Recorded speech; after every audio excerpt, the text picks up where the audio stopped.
And welcome back to another quick recap, abbreviated episode of the Illinicast. I wasn't sure if I was going to record tonight, but I got some energy in me. I got a little cough, so I'll try to mute me when I need to be. But that game tonight was just way too impressive, and I have just way too many thoughts that I just need to kind of get out in the open.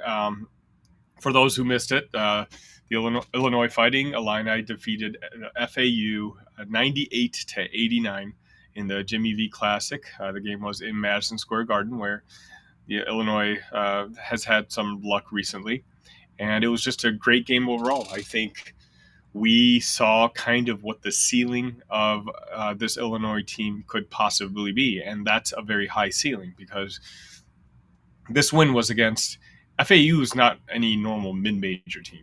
FAU was last year's Final Four darlings. They've been a very good team last year. They're a very good team this year. Their offensive analytics are right up there with the best teams in the country. And Illinois just flat out overpowered them, and they outplayed them. We can kind of go ahead and consider this the Marcus Domask game because the inability of FAU to do really anything against him is what kind of led the charge. It had the bench cheering. Twitter was going nuts talking about it. It was just funny. I've been saying all along that there's two clear flaws that I guess three clear flaws that I have spotted on this team. And those flaws, number one, is being obviously everybody knows this team doesn't really have a point guard. So at the end of this game, I kind of tweeted that I wanted to see Illinois react to a very close game against a very good opponent and see if our lack of playmaker or lack of ball handler at the end of the games was going to cost us something.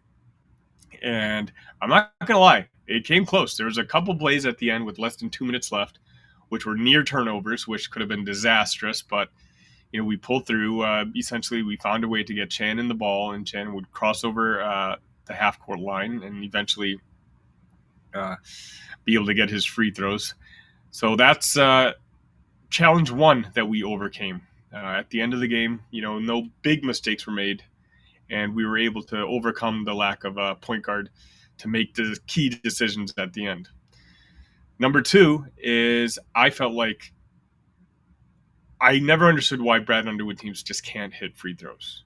And it's been kind of an Achilles heel of all his teams. Just giving up free points like that is just no way to it's not something we're good enough to overcome. We're not able to give another team 5 points extra on the free throws. And today, Illinois, they made 13 of the first 14. I think they finished 18 out of 20 when it comes to the free throw stripe. And we'll take that every single day. We know, it's very unlikely that's going to happen very often. And who knows, it may not happen again. But again, those are two things where you kind of saw we perceived weaknesses of the Illinois basketball team. We overcame them today, and you kind of saw how good this team could be. The third part of the team that I was kind of apprehensive about was I just wasn't sure who the secondary guy could be on this team behind Terrence Shannon. Today, at least, Marcus Domask, he answered that call. Terrence has been a complete man-child all season long. He's been getting national attention just for his, him moments. Just there were points in Rutgers game where he was just taking over, proving. You can tell he's got the confidence of knowing he's the best player on the court almost every night he steps foot on the court. But today was all about Marcus Domask. It was all about a savvy vet. I hate to say crafty because I'm not trying to fit into like a certain stereotype here, but it was just a basketball player who knew what he needed to do, and he knew he was feeling it, and FAU just had no answer for him. Marcus Domask had 33 points today, and I'm not even sure what kind of shooting. I can look that up. But 15 for 21 shooting for Marcus Domask. 33 points. This is the type of game, as I started the show off saying, is There's no brighter lights in the country than Madison Square Garden. ESPN, primetime game. This game, it's you kind of saw a veteran team out there.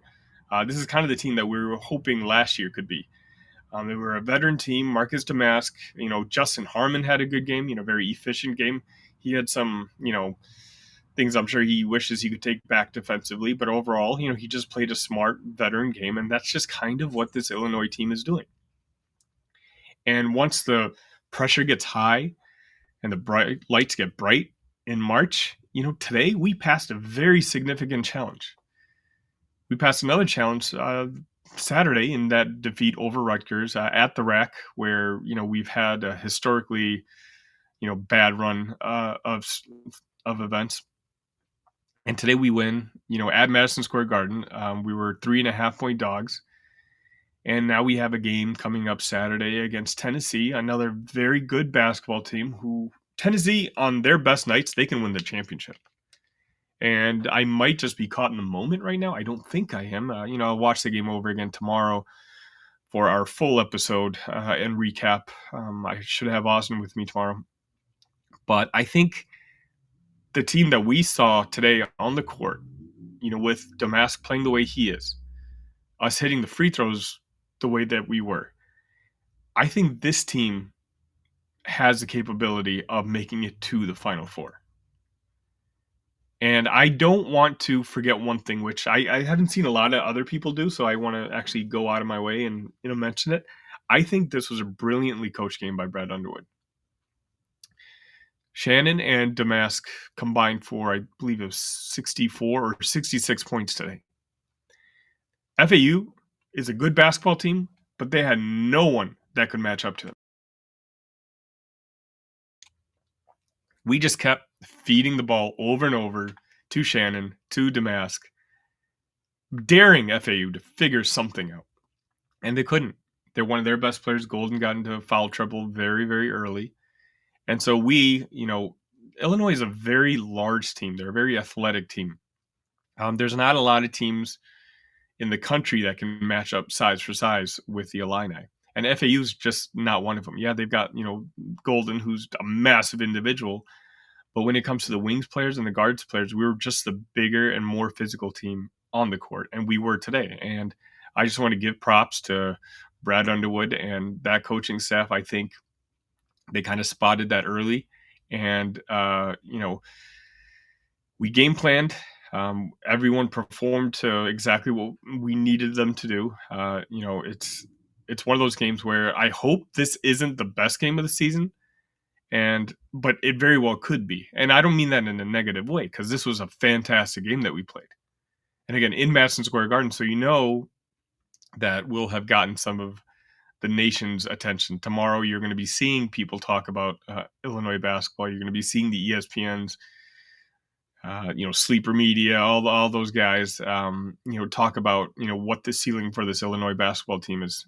And I don't know, I'm very curious. I still think, Purdue is clearly the best team. I watched them beat up on Iowa yesterday, and that game wasn't particularly close, but Iowa always struggles at the Mackey. So that was kind of to be expected. But I still think the tier is clearly Purdue.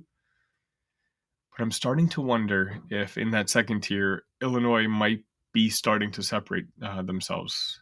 And, it's a nice problem to have, and it's something I'll kind of deep dive over more as the season progresses. We'll talk a little bit more, I don't know how often I'll be able to do these game time recaps, but when I have the time, when the kids fall asleep, I certainly will. And again, I'm just I had to come on today because today was just a fantastic game that, a lot of the nation watched. It was on ESPN, the Jimmy V Classic, a very prestigious game that, a lot of people are tuning into, and Illinois just balled out. And so, a big shout out to Brad Underwood, to Marcus Domask, Terrence Shannon Jr. Play like this, and whatever burdens we have going into March, we might be able to finally get rid ourselves of. And, I'm looking forward to seeing what happens. And that's going to be it for now. So if you don't mind, hit that like and subscribe button. Our basketball content is getting a lot of traction, and we do appreciate that. You can obviously find us at Illinicast here on YouTube, or you can search your favorite podcasting app, whether it's Apple Podcasts, Pocket Cast, Spotify, whatever it may be. And if you don't mind, send this over to your friend, your buddies who talk Illini basketball or Big Ten basketball. Again, you can find me at the Illini Cast on Twitter or the Sunny V. I also have another project which I'm going to be announcing very, very soon. And once that's up, I'll definitely let you guys go. But for now, good evening, good night. Later on this week, we'll have a full recap episode. We have some football news from today, and we'll get Austin's thoughts on today's basketball game. And until then, go out and do good. Bye-bye.